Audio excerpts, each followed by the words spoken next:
आज मैं आपको बताने जा रही हूँ भारतीय विदेश नीति।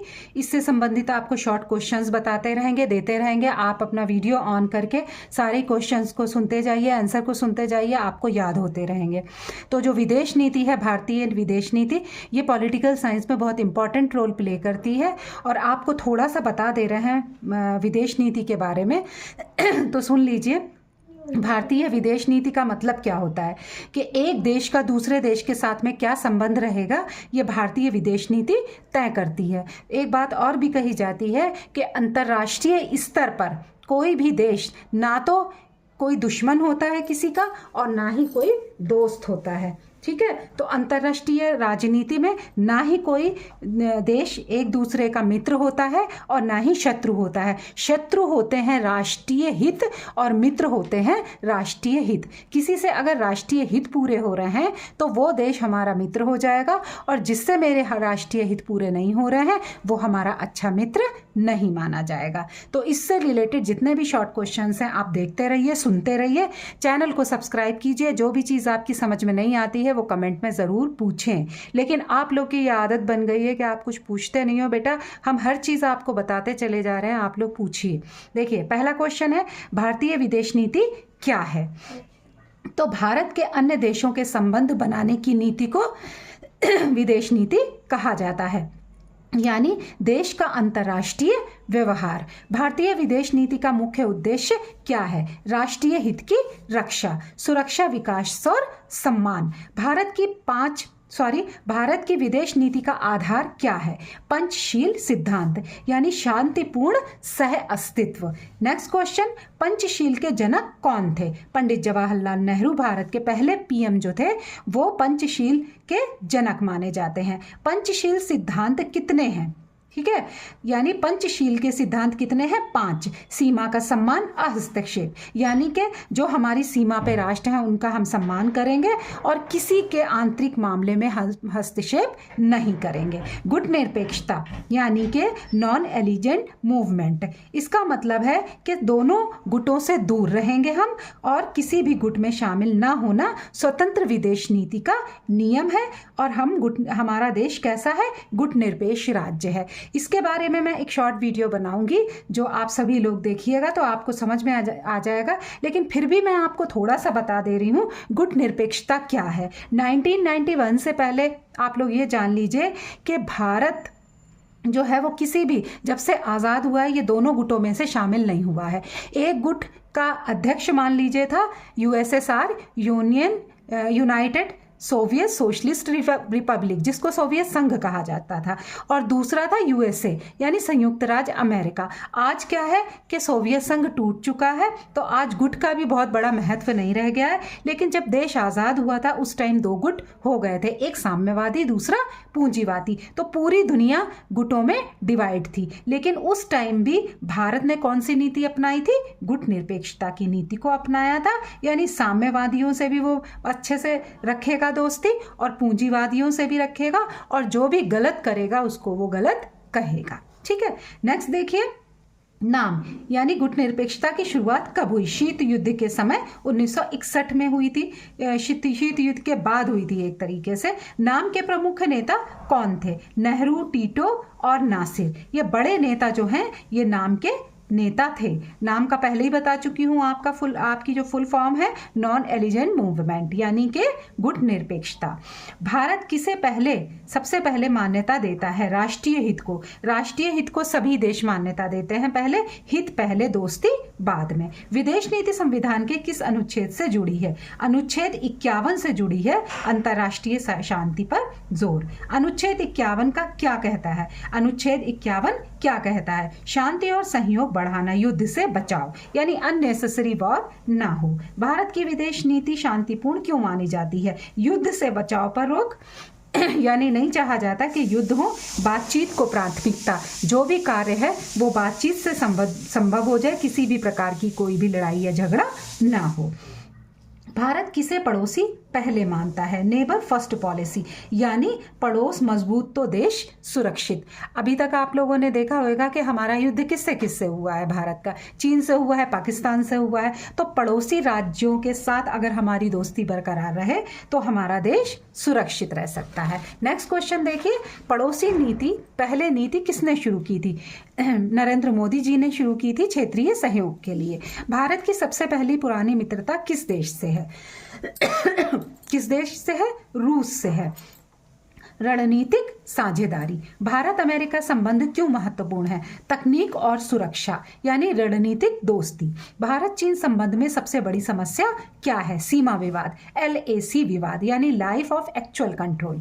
भारत पाकिस्तान से संबंध क्यों तनावपूर्ण है? आतंकवाद और कश्मीर को लेकर के भारत के पाकिस्तान से संबंध काफी तनावपूर्ण रहते हैं। सार्क क्या है? सार्क को क्या कहते हैं? दक्षिण एशियाई संगठन या क्षेत्रीय संगठन। ये एक क्षेत्रीय संगठन है, दक्षिण एशियाई संगठन, ठीक है। South Asian association for regional corporation, ठीक है। सार्क का मुख्यालय कहाँ है? काठमांडू में है, नेपाल की राजधानी।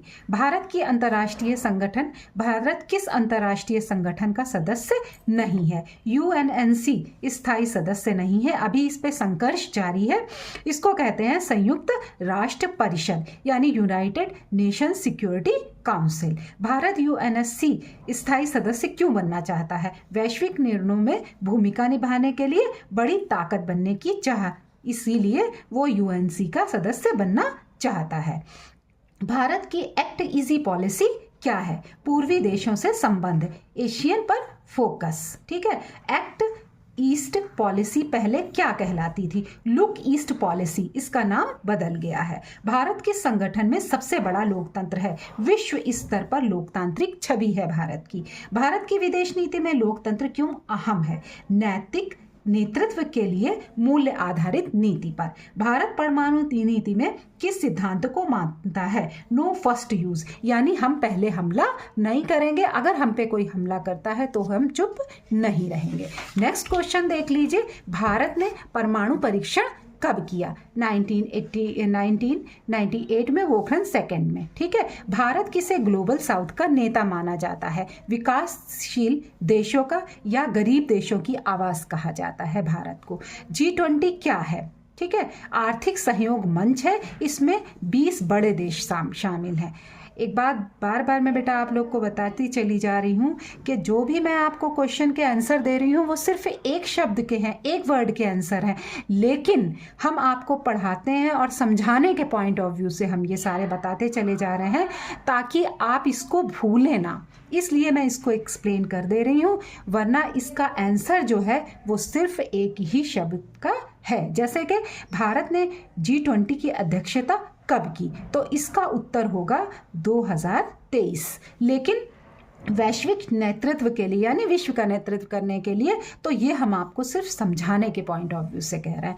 भारत भी विदेश नीति में अर्थव्यवस्था क्यों ज़रूरी है? ठीक है, भारत की विदेश नीति में अर्थव्यवस्था क्यों ज़रूरी है? व्यापार और निवेश में, ठीक है, इससे विकास का आधार बनता है। भारत किसे वसुधैव कुटुंबकम मानता है? यानी कि पूरी दुनिया, वासुदेव कुटुंबकम का मतलब ही होता है पूरी दुनिया हमारा विश्व है, पूरी दुनिया एक परिवार है, भारतीय दर्शन का ये नारा है। भारत अफ्रीका से संबंध क्यों बढ़ा रहा है? संसाधन और सहयोग के लिए। इसका उत्तर यही आएगा कि भारत अफ्रीका से संबंध क्यों बढ़ा रहा है, तो सिर्फ इसका उत्तर होएगा संसाधन और सहयोग के लिए। लेकिन हम आपको बता रहे हैं कि ये भविष्य की रणनीति है, ये सिर्फ एक्सप्लेन के पॉइंट ऑफ व्यू से बता रहे हैं।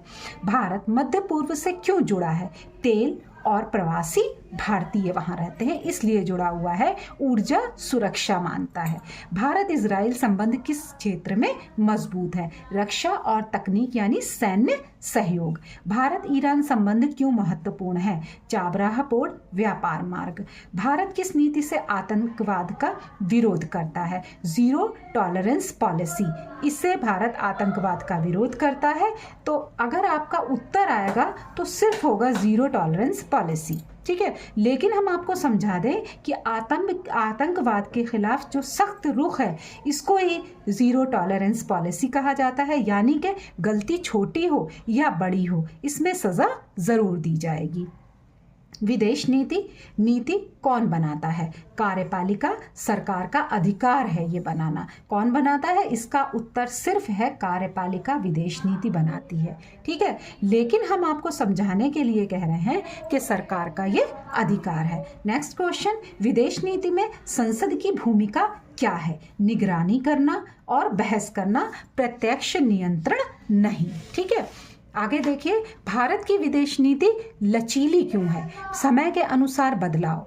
भारत में क्या होता है, सभी के साथ ये है कि समय के साथ साथ विदेश नीति में बदलाव होता है, तो ये इसलिए भारत की विदेश नीति लचीली कहलाएगी और ये व्यवहारिक नीति है, यानी प्रैक्टिस में लाया जाता है इसे। भारत किसे स्ट्रेटेजिक ऑटोनॉमी मानता है? स्वतंत्र निर्णय, यानी सिर्फ अपने आप ही निर्णय लेता है, ये नहीं किसी और देश का दबाव इसके ऊपर हो, किसी के दबाव में नहीं, यानी किसी गुट पर निर्भर नहीं है, चाहे वो साम्यवादी देश हो चाहे वो पूंजीवादी हो। भारत BRICS का सदस्य क्यों है? उभरती अर्थव्यवस्था के लिए भारत BRICS का सदस्य है, यानी उभरती अर्थव्यवस्था का समूह है। इसमें कौन कौन है? ब्राज़ील, B से ब्राज़ील, रशिया, ठीक है, इंडिया, चाइना और साउथ अफ्रीका। ठीक है, ब्रिक्स इसको बोलते हैं। ब्रिक्स में कौन कौन से देश हैं? दोबारा सुन लीजिए, ब्राज़ील, रूस, भारत, चीन और दक्षिण अफ्रीका, 5 बड़े देश। भारत की विदेश नीति में प्रवासी भारतीय क्यों अहम है? सॉफ्ट पावर, यानी विश्व में प्रभाव। विश्व में प्रभाव और सॉफ्ट पावर के हिसाब से है, बिना दबाव या ताकत के संस्कृति और विचारों से प्रभाव डालना। सॉफ्ट पावर क्या होती है? एक बार फिर से सुन लीजिए कि संस्कृति और विचारों की ताकत, संस्कृति और विचारों की ताकत को सॉफ्ट पावर कहा जाता है, जो बिना हथियार के प्रभावित करने वाला एक हथियार है। योग दिवस किस विदेश नीति का उदाहरण है? सांस्कृतिक कूटनीति, यानी कि योग दिवस जो है वो सांस्कृतिक कूटनीति का उदाहरण है, भारत की पहचान है ये। भारत किसे बहुपक्षीय कूटनीति मानता है? कई देशों के साथ सहयोग, दुनिया को एक साथ देख करके सभी देशों के साथ संतुलित और सहयोग की नीति को अपनाना, ग्लोबल अप्रोच। ठीक है, भारत की विदेश नीति का भविष्य क्या है? वैश्विक नेतृत्व, विश्व गुरु की दिशा में आगे बढ़ना। भारतीय विदेश नीति का मूल मंत्र क्या है? राष्ट्र हित सर्वोपरि, यानी सबसे ऊपर राष्ट्रीय हित है। आज मैंने आपको विदेश नीति से संबंधित काफ़ी शॉर्ट क्वेश्चंस बता दिए, इसको हमने आपको सही से समझा भी दिया। अब आप वीडियो को लाइक कीजिए, कमेंट करते रहिए, हमें बताते रहिए कि आपको सब कुछ समझ में आ रहा है या कहीं कोई प्रॉब्लम हो रही है। बाकी जितने भी कम्पिटिटिव एग्ज़ाम है सब में ये आने वाला है। आप लाइक कीजिए, शेयर कीजिए और बेल आइकन ज़रूर दबा दीजिए सब्सक्राइब करने के बाद, ताकि नोटिफिकेशन नई वीडियो का आप तक पहुंच पाए।